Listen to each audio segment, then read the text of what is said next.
Fraser said, what we wanted to start working as a team or a network is, as Fraser said, this is not about giving you guys knowledge that you're financial advisors or accountants and planners, because you're not. But we keep talking about property management, and property management is far more than just, rent collection. We do a lot more than that. We do manage these guys' portfolios. We manage their properties, and we did that quick little survey this morning. Really interesting. Obviously it was a bit late getting it out, so it's only a small group, but over 60% of you, and I think as the numbers come in, that will climb to probably more like 70 to 80% of you, have actually never owned an investment property, right? Really awesome news is that we have a high percentage of our property managers that have at least bought a property, which is really great and exciting. But having never owned an investment property does put you in a situation where there's often information or terminology or situations that you haven't actually dealt with yourself. So today's little session is about trying to empower you guys to have some better conversations with your rental providers, and challenge them a little bit, right? Because I know our teams get sick of having conversations around, there's too much. There's too much opportunity out there, and we can't put the rent up. Or maybe it is that you're in a position where you're putting rent up, and it's, can we put it up $10 a week, $20 a week? But the ability to actually maybe have a conversation that says, listen, you're currently getting about a 3.5% yield. In this area, we've seen more like an average of about 4%. I'd love to get you closer to that. Can we talk about a strategy that might help increase the yield on your property? Would that be good? And I think that would be a far more positive conversation to be having with a lot of our rental providers, rather than just saying, can we put the rent up $10 a week? When it comes to getting works done on properties, and I know a lot of the officers, Dean, mine, and a lot of the teams out there are now starting to look at proactive maintenance, right? Now, what's the point of proactive maintenance? One, it's so that we don't have major issues and we can do small costs to minimise major costs later. But the other part of it is two parts of an investment property, right? You have the cash return, right, which is a big part. It's a part that we as a team and often the landlords get hung up on too much, because the other major part of a property is the capital gain, right? And that's why people buy investment properties. They want to get the cash return coming in to cover the costs, but it's the capital gain that has some real advantage in wealth creation. So how do we help our landlords or our rental providers? I'm going to slip up a few times, Rose. But how do we help our rental providers actually increase their wealth? And let's empower you guys to have some of those conversations around doing some capital works to increase their opportunities of getting a better capital gain. So that's what today's kind of about. So I know it's hard to be interactive, right? Like Zoom and Fraser and I were just talking about before, when you're on Zoom, no one wants to take themselves off mute. I can't see you all because I've got a couple of different screens running. But if you want to answer some of these questions, I'll pause for a moment, and I will challenge you to have a think about it, even if it's in your own teams, to understand what some of these terms are. So let's start, right? First of all, capital. Now, a bit of a basic one, but what is capital? Okay, I'll let you all warm up. So we'll just skip straight into this first one, Fraser, and we'll see if we can get a few people off mute on the next couple. Capital, it's a wealth form, right? Or it's a wealth term, I should say. And capital is essentially, it's the piece, or reading through that there, it's an important distinguishing money from capital, because they're not the same thing. Capital can be cash, but it could also be a property or assets, right? So when people are starting businesses, it's not just cash that they come in with capital. Now, when we talk about real estate, we are very much more talking about the cash that someone puts into a property. So if Fraser goes and buys a property tomorrow and he buys a home for $1 million and he needs he's putting 20% deposit in, he's starting with capital of $200,000 in that property, right? But it is important to understand that capital is not always cash. Fraser, in terms of an example around capital versus debt, it really is usually the debt level, the value minus your debt level equals your capital, yeah? Correct. Yep. And that includes, as you said before, equipment as well. So it doesn't need to be just cash. It can be actually equipment or goods. Yeah. So in the terms of, if you were starting up a real estate business, the capital might be, it might be the building. It might actually be the cash you're putting in. It might be your computers and equipment. It might be cars. All those sorts of things can equal capital if you're starting a business.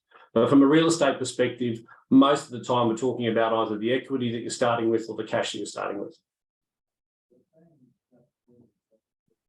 All right, so what does capital gain mean? Does anyone want to take themselves off mute and have a go? What is capital gain? I'll let you look at some screens and point some people out, Fraser, because I I'm can't just see going to them. look at that to see who can I pick on. This is where they all go quiet, but don't look at the screen. I was going to say, Bron, I saw Bronny there. You talking to someone, Bronny? Come on, you know what capital gain means. Oh gosh, I knew you'd pick on me. Because I thought Okay, you'd know the so answer. the capital gain is the difference between what you realise upon the sale of an asset, so your selling price, less your acquisition price and acquisition costs. So that is the actual capital gain. So a lot of investors make the mistake of going, oh, you know, but I just put in a new kitchen and I've done this and I've done that. That's not a current tax year deduction. That's a capital item deduction. So that figure then comes into play when you actually sell the property. So it's your sale price less any capital items that you've expended, and then any other costs for the current year. That then determines what your capital gain actually is, and you are taxed on that. How did I go? Pretty good if you ask me. What do you think, Clarky? Yeah. Pretty darn good. So we just popped it up on the screen for you all. But yes, look, in simple terms, you buy a house for 500 grand and you sell it for $1 million, you've made a $500,000 capital gain. But as Bronwyn explained, when it comes to actually working out the proper capital gain, you'll then remove costs, right? Because you've got stamp duties when you buy the home, you've got selling costs when you sell the home, there's interest that you've been paying maybe on your loan, and all those sorts of different costs that can accumulate over the period of owning the property, and then capital expenditures, as Bronwyn said, that will reduce what that is, right? But if you want to look at it real basic form, you know, a gross would be you buy a home for $1 million, 500, and you sell it for $1 million. There's a $500,000 capital gain. So this next one, Bronwyn might have given you the next clue to this. So CGT, who's going to have a go at what CGT stands for? Oops, sorry. Who am I going to pick on this time? I saw Harry down there. Harry Turner, you should know this one. That's, I'll ask the audience, but I think it's capital gains tax. Well done. Brilliant. So capital gains tax, right? And essentially that capital gain that you make in a property, and if we don't take out costs, let's say we just made $500,000 on in capital gain on a property, that capital gain will fall into your that financial year's and on your income tax. So you are taxed on the profit that you make. Now, there are some concessions, and we're not going to get too heavily involved in those, but the major one that most people rely on is if you've owned a property for over 12 months, the government will reduce that, or the tax office will reduce that by 50%. So they actually take that 500,000 and they go, well, actually, you've owned it for longer than 12 months. We're going to reduce that down to 250, and you'll be taxed at that level. There is different tax rates for superannuation funds and companies and trusts and the like, but essentially that capital gains will fall into that income year, and you'll be taxed at your income level in that year. CIV, this is one that you should have all seen, whether you understand it or not. Who else have we got down there, Harry? Fraser? I'm looking at Harry at the moment. I'm wondering, how about Winchie down in the lovely, beautiful, no, Winchie's shaking her head at me. I'll move on from there. You know, this is actually one that I think people get really wrong. And I used to get a lot wrong before I got into real estate. I always read this wrong on your rate sheet. So yeah, so let's have a look at it, right? Because it's something that a lot of people don't understand, and often your rental providers don't understand this, right? So capital improved value. And you will see this on the bottom of your rates notice all the time, right? Capital improved value. Mostly on the rates notice, you'll see land value, CIV value, right? What a lot of rental providers, and sometimes what you might do yourself, is that you think that you add the two together. You don't, right? The CIV is the capital improved value. We have the land, and then what you improve on that property is the house, it's the shed, it's the landscaping, it's the pools, it's all those things, right? All the improvements that create that capital improved value. So that is what the council, or on your rates notice, is saying they believe the property is worth. And a lot of them will get that wrong and add the two together, don't they, Fraser? absolutely. As I said, I used to do that personally. So that's before I worked it out. Yeah. Now, guys, it's okay not to know this stuff, because I've done this with a number of teams, and to be honest with you, the large majority don't, which is why we're doing this, right? So don't be scared to have a crack, and don't be embarrassed if you're not 100% sure. I reckon we should have this one reasonably nutted. All right, equity. There, where's Danielle? Move from one side to the other. Where are you, Danielle? I'm here. Come Thanks, on, you know this one. Fraser. Yeah, it's the difference between what you own and what you owe. Look at I've read that. this before. You saw the notes. Oh, you've got JP's notes up from the last one, haven't you? Maybe. Well Right, we'll come back to you with some things that he didn't cover in his session then, I think. Thanks, Pete. So it is, right? Like, equity is quite simple. It's the difference between what you own and what you owe. Okay, so if your home's worth, as the example, 350 grand, wouldn't be much of a home in today's market. I might have written some of these notes a little while ago. And you owe 150, then you've got $200,000 worth of equity. Pretty simple, right? But the interesting about equity is what we've got to understand is that we can increase or decrease our equity based on whether an owner is paying interest only or whether they're paying off capital, paying repayments as well. So if we're reducing our debt, that will increase our equity. But also if the property grows in value, so if the property goes up like we've been experiencing in the previous 2 years, that increases equity as well. All right, so paying down debt or increasing in value is what's going to change your equity levels. And at the moment, we're seeing phrase that some people are actually seeing a decrease in their equity levels because the property market's coming back in some markets. Yeah, and I was about to say the opposite. The last 2 years, we've seen huge equity growth in properties, just because, and certainly in my market where we've had 20+% year-on-year growth. So this is an interesting one, right? Because it's one that I think even some of your solicitors and experienced agents don't fully understand. And in some respects, a lot of people refer them as the same thing. But return and yield, there is a difference, right? And I'm actually just going to skip through to this one and we'll have a bit of a chat about it, Fraser. But yield is the amount an investment earns during a time period. And it's usually reflected as a percentage, right? So we talk about, having a yield of, say, 4%, right? What's the difference between saying we've got a return of 4%? Now, there's different ways of having a look at this, but typically one of the easiest ways of looking at it is yield is often forward thinking, okay? So I've just bought this house for $500,000. I'm going to get $30,000 in return and that yield equals X, okay? Return is backwards thinking. It's having a look at actually what it physically did receive, right? Because when we're talking about yield, we're making an estimate based on the total annualized income, whereas the return that may have been vacant for a month, right? There's also costs involved and those sorts of things. That's not 100% technically correct, but it's usually the best way to consider it. Return is backwards and yield is forward thinking, okay? In our space, guys, most rental providers, most agents, we kind of flip in and out of what we say yield or return, and we think they mean the same thing, but there is slight differences. So it's important to understand, especially if you've got a high-end investor who's got multiple properties and they're looking to purchase more, they're going to be talking about what the potential yields could be, whereas when they're looking at what their actual returns are based on what they received in income for that year. Parker, in my opinion, return's more important than yield when you're looking from a financial point of view. Would you agree with that? I would. As a salesperson, we focus on yield. Yield, yes.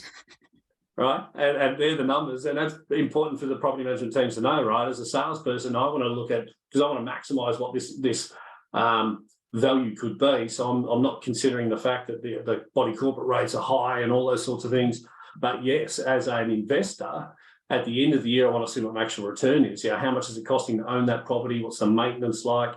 And this is where, again, we can start having some good conversations with our rental providers around, listen, you're spending too much money on this property. We could actually maximise your return by mainly doing some capital improvements, increasing the rent, and let's get that forward-thinking yield back up, right? So, but yeah, the return is definitely going to be more important. And I think that's where people get themselves in a bit of trouble with the banks. They look at the yield thinking, oh, that'll cover my mortgage, and we'll talk about some negative and positive gearing down the track. But that's where the return is a better one when you're talking with the banks. All right, so I'm going to skip through to this because we won't ask it, but hands in the air, who right now could calculate the yield or the return of one of their properties on their portfolio? Not seen too many hands. No. And that's okay, right? Because I can tell you, half our sales team, Fraser, actually don't know how to do this either.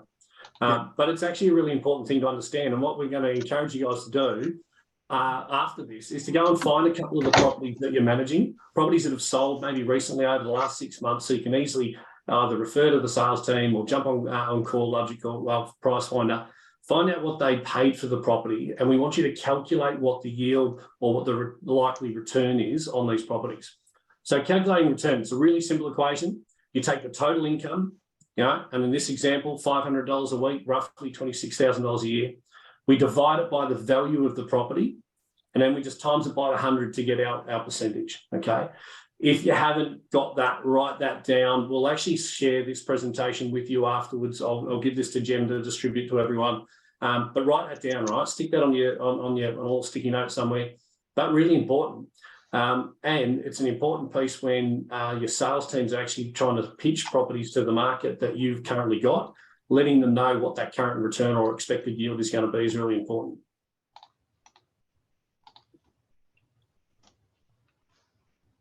This is one that if you think to your pay slips, guys, you probably should be able to work out. Gross and net. What is the difference between gross and net? I've just seen that Tamara just come on the screen. So I was just about to point it, Tamara, too. There you go. Yeah, and you're already off mute, so you're just a simple target, Tamara. Difference between Thanks, gross and guys. net. So gross is pre-tax and net is after. And when we're talking about our wages, perfect, absolutely. Yeah. So gross income returns to the total income before any deductions. Okay. Whereas net is the income that we take home after any deductions and costs and so on. So if we're talking about our rental returns, right? If we're talking about property here, we've got the total income of $26,000, but then you've got the costs associated. You've got to pay us pesky agents, management fees.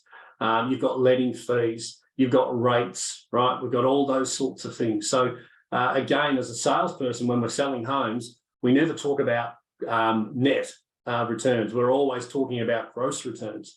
The true reality is if you're netting, or if you're grossing a 4% yield, you're probably more likely around a 2.5%, maybe even lower in terms of a net return or yield on your property. You think of body corporate fees, maintenance, agents, all those interest on your loans, all the costs associated will give you a proper return on that property. So total value, total income divided by the value times by 100. That's what gives you your yield or return. Now, guys, as we're going through this, because it gets pretty boring listening to very shiny forehead Clarkey here, right, and Fraser. So if you've got some questions and you just want us to pause and have a chat about this stuff or challenge it, just don't be scared to take yourself off mute. Appreciate more examples if you want more examples, that sort of stuff. Yeah. Depreciation. What is depreciation? This is another we got there. I'll jump in. Amortizing the value of an asset over time.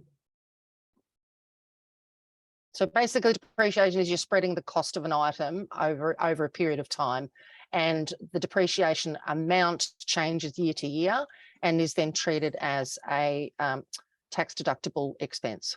How'd I do? Non-cash item. Non-cash items, yes. Pretty good. We expected that though, Bronnie. It is, right? So depreciation is simply the decrease in value of an item. Okay.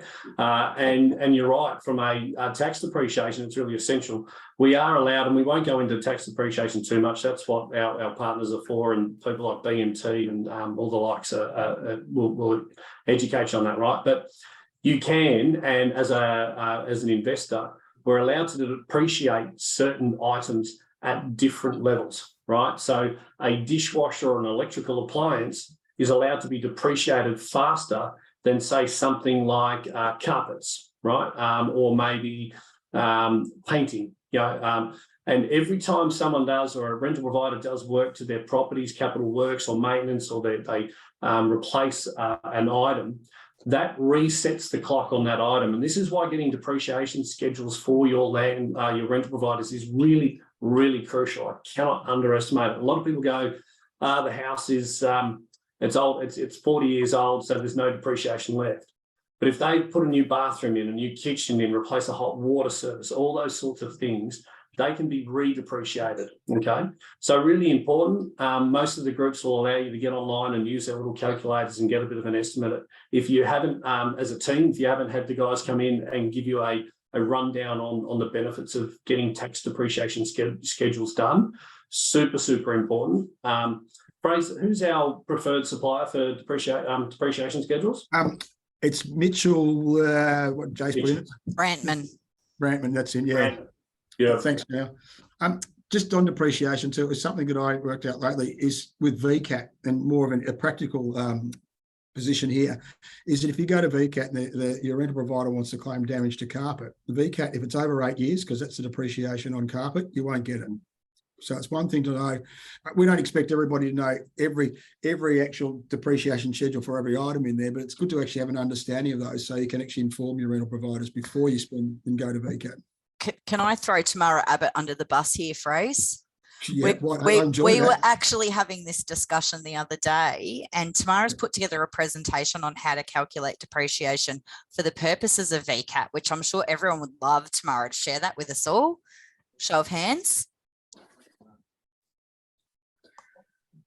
What we might do, rather than putting her on the spot here, what we might do is I can pretty much go into VCAT and know exactly what we're going to get in terms of where the member sees depreciation. I do explain this a lot to investors when I do a listing presentation as well. So their depreciation and why they can't claim 100% if there was to be an issue later down the track. And we have discovered that a lot of our PMs don't actually have this knowledge. So I think it would be really good for our PMs within the group to have that. So what we might do, depending how we're going for time at the end of it, or we might schedule another collective tomorrow just to run through that, which I think is probably better if we actually focus directly on that. Yeah. Be interesting, Fraser, to see Thanks a lot, Danielle. Mitchell's would come and actually do a presentation and run through it in a lot of detail as well. I think so. Yeah, I think that was on our schedule for next year of training anyway. So probably the last point I'd finish on that, right, is that a lot of accountants, and I say this with respect to accountants, but they can be a little bit lazy when it comes to depreciation, and they will often use, because they are allowed to use an average depreciation across the property.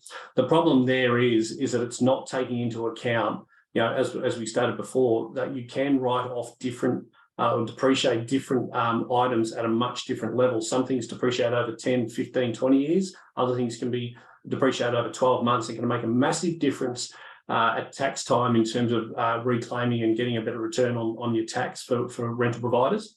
So just because they said they've spoken to their accountant about it and they've worked out a schedule, don't be scared to challenge that, because accountants don't always go as far as convincing them to get a depreciation schedule.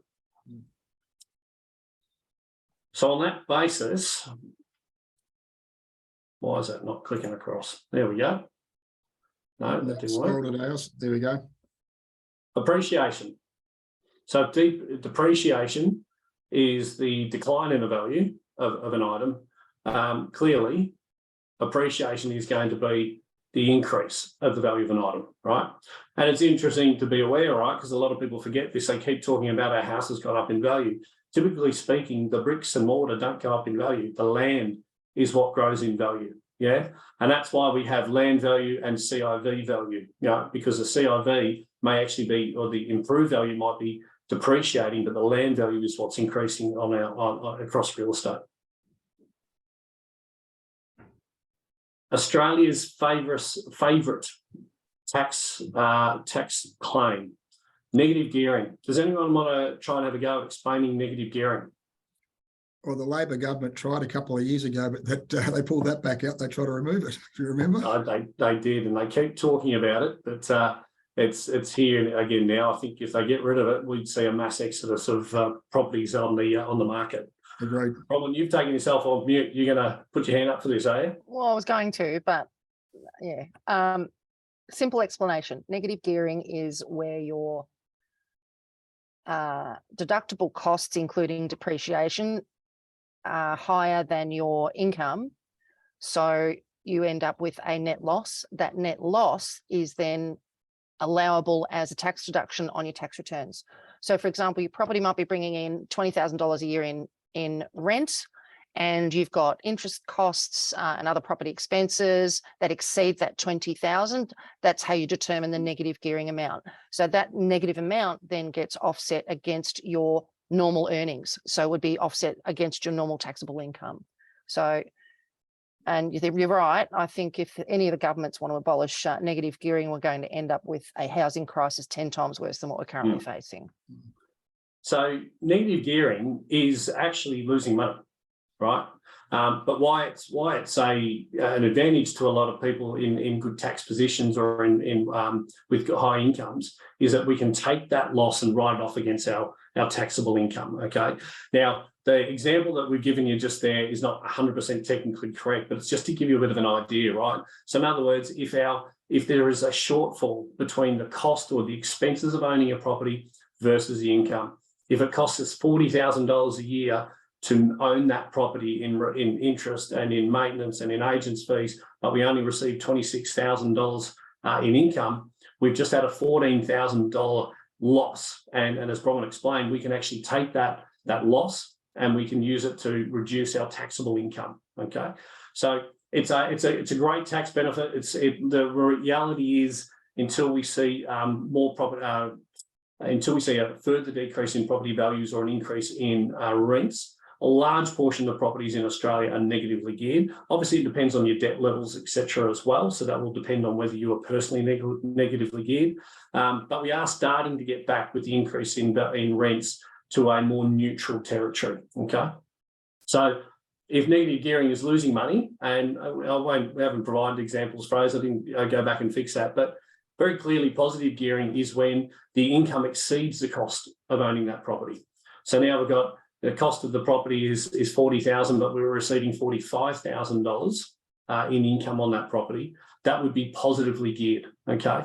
Now, the problem with positive geared properties for high income owners is that they are then going to be paying tax on that gain as well. Okay. And of course, neutral gearing, pretty clear. Neutral gearing would be when they're even. Okay, the cost as well as the income are neutral. LVR. This one's a fairly crucial one for people to understand. LVR. Who wants to have a go at LVR, Fraser? I'm just trying to find someone. They're all putting their heads down. I'm trying to think who's in there. I'm an ex-lender. Well, Bronnie, go again, or I was just going to pick someone. Loan to valuation ratio. Bingo. Loan to valuation ratio. Now, if I bring up the next slide, we'll give a little bit of an explanation on this. So in real estate terms, the loan to valuation ratio is a financial term and the banks use it, right? But it's essentially they will assess your LVR for individuals, but also across your total portfolio. So quite often when they're assessing someone's loan to value ratio, they will assess you on your individual property, but they might also assess you across your entire portfolio. So the calculating LVR is essentially the percentage, right, of your borrowing versus the value of the property. Okay, that's probably the easiest way to put it. So in the example we've got there, if you had a $700,000 loan and the value of the property was $1 million, you would be at a 70% LVR. Fraser, do you want to explain why LVR is really important, or do you want me to go into a bit of detail on that?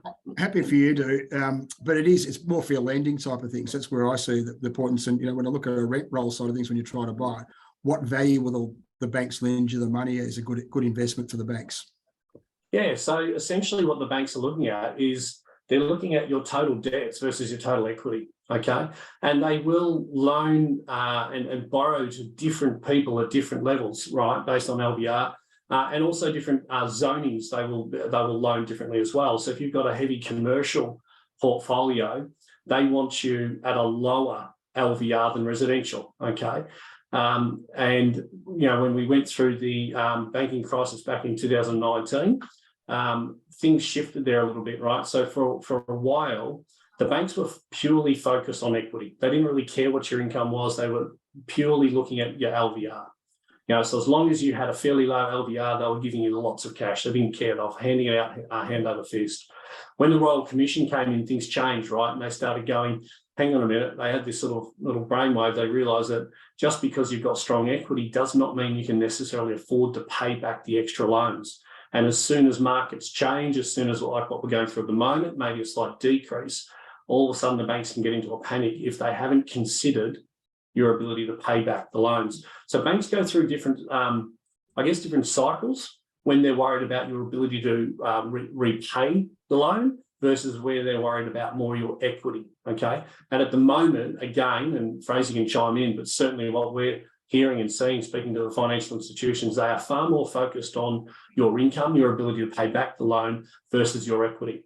I've got a client worth a heck of a lot of money, was trying to go for $1 million loan the other day, and because he's now retired, we're jumping through all sorts of hoops to get him his $1 million, and the guy'd be worth tens and if not hundreds of millions of dollars, but he's retired, and it's all sitting in super funds, and his income and in the asset that he's trying to buy this in is minimal. And so the banks are being really hard, despite the fact that he's got a strong LVR. The other thing with LVR too, from an interest rate point of view, the lower your LVR means you can actually get better interest rates as well. Correct. Yeah, you'll get a better bargaining power because the banks see you as in a stronger position in the event that markets shift and change. And it will assist with lenders' mortgage insurance as well. Correct. It's your LVR that determines whether lenders' mortgage insurance is required or not. So lenders' mortgage insurance still normally kicks in about 80%, 85%, depending on the bank, doesn't it, Bronwyn?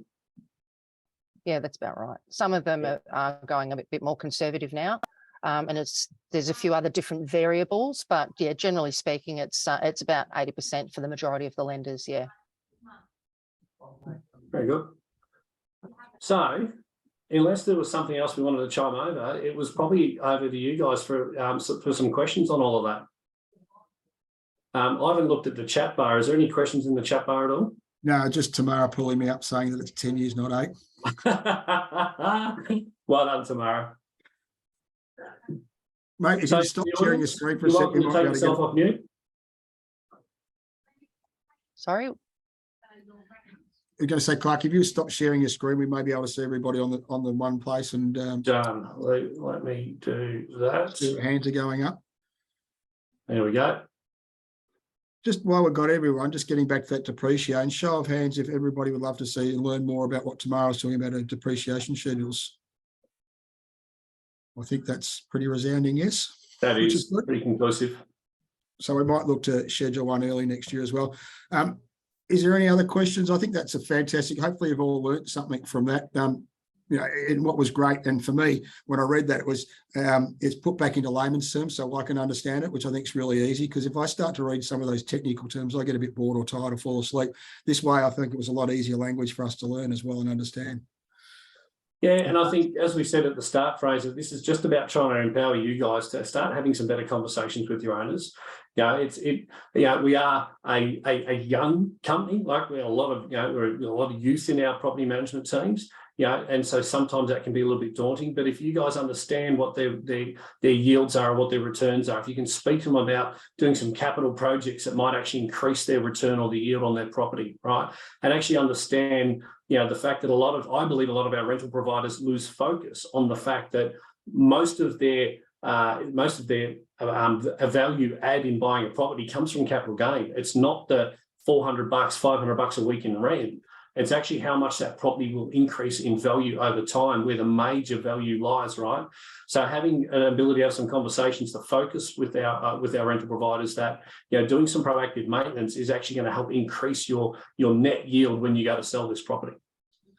I think it's that whole mindset that we had with JP, that moving our titles from a property manager to a property management growth specialist. And that's what we're doing. Growing that capital for our rental providers is exactly what we should be achieving, I think. If there's no other questions, a reminder, Jem, 24th of November, 10 o'clock, is it start at corporate?